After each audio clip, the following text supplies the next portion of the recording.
we have to look at it, first of all, from the standpoint of personal autonomy. What does the Torah have to say about personal autonomy? In Western societies, personal autonomy often includes the freedom to make choices about one's body.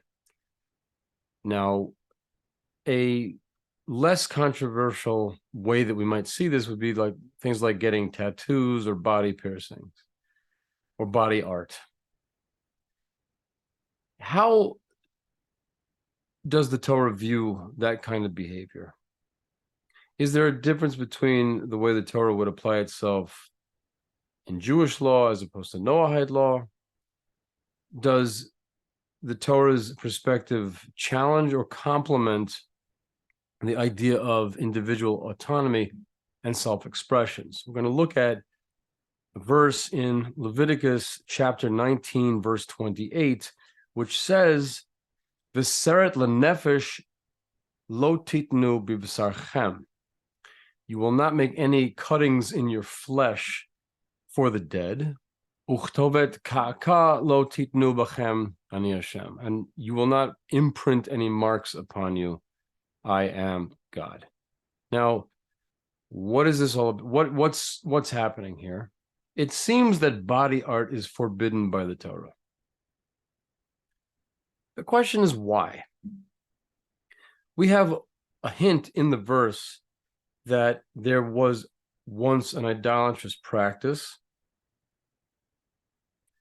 to mark oneself to remember the dead.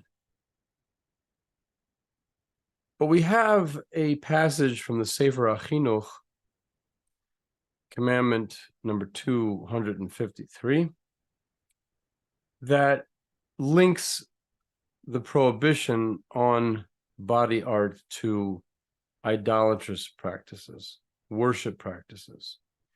It says the following: for it was the custom of the Gentiles to mark themselves for their idol worship, indicating that one was a servant sold to the idol and branded for its service. Not the same way that cattle drivers will brand their cattle, and so you know that that's his cow.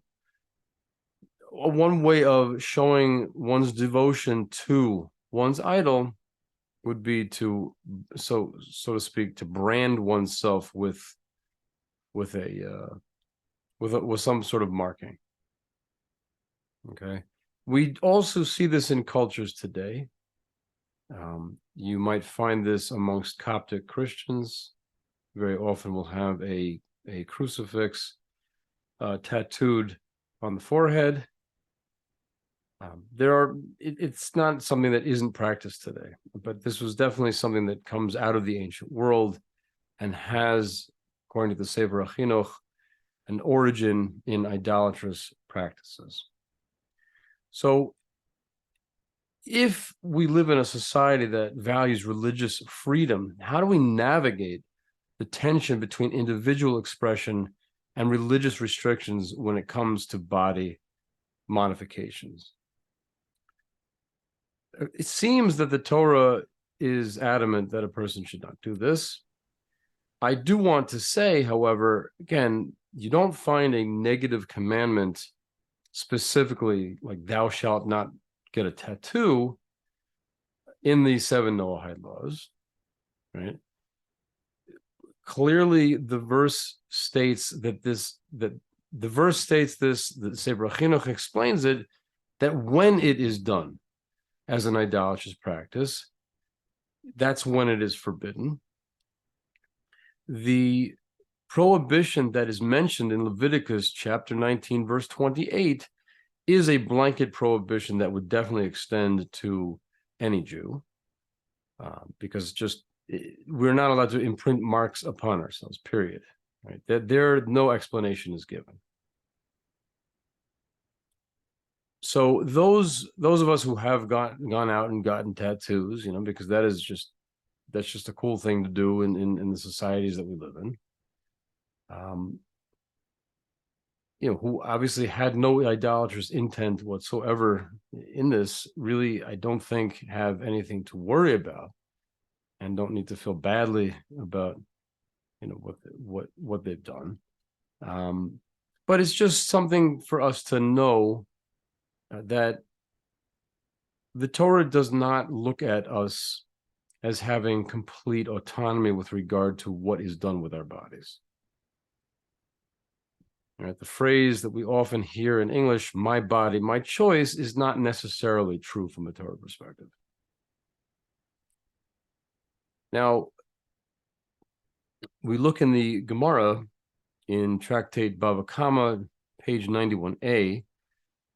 It says, "Ein Adam Rashai lachbol ba'atzmo." A person is not allowed to injure himself. We see from here that the Talmud prohibits self-injury. So presumably there is a punishment that goes along with this. Obviously, you're not allowed to injure somebody else. But what is being introduced here as a chidush, as a novel idea, is that a person does not have the autonomy to injure himself either.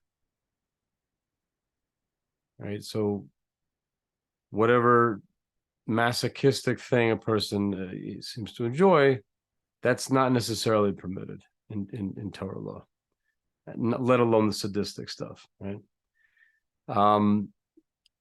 Now, anybody who has any mental health experience whatsoever might be familiar with the fact that the concept of self-harm is something that we recognize as a sign of clinical distress. In other words, it leaves the arena of simply right and wrong or permitted and forbidden, and we relate to it as something that signifies deeper problems from a mental health standpoint. Which what that does is it takes it out of the realm of judgment. It takes it sort of out of the moral realm and puts it on a continuum of healthy versus dysfunctional. So, and this is something that happens very often when we think about the scientific approach to things as opposed to the religious approach to things, is that we enter into a realm of value neutral as opposed to, but how do we judge this kind of a thing? Like you could have somebody who, because of an organic brain disorder or a mental illness, murders people. Maybe you shouldn't judge that person as evil. So the truth is that we can't we can't mix metaphors here. Something is good or evil. Something being good or evil is not dependent on how healthy or sick a person is, right? People who are emotionally unhealthy can still do things that are evil. And so that's where I think that's where the confusion comes in. That's where let's say the values confusion comes in. Right? Western perspectives on mental health and self-determination intersect sometimes and diverge sometimes with a stance like what we're seeing in the Gemara regarding self-injury. Now, when we look at the Rambam,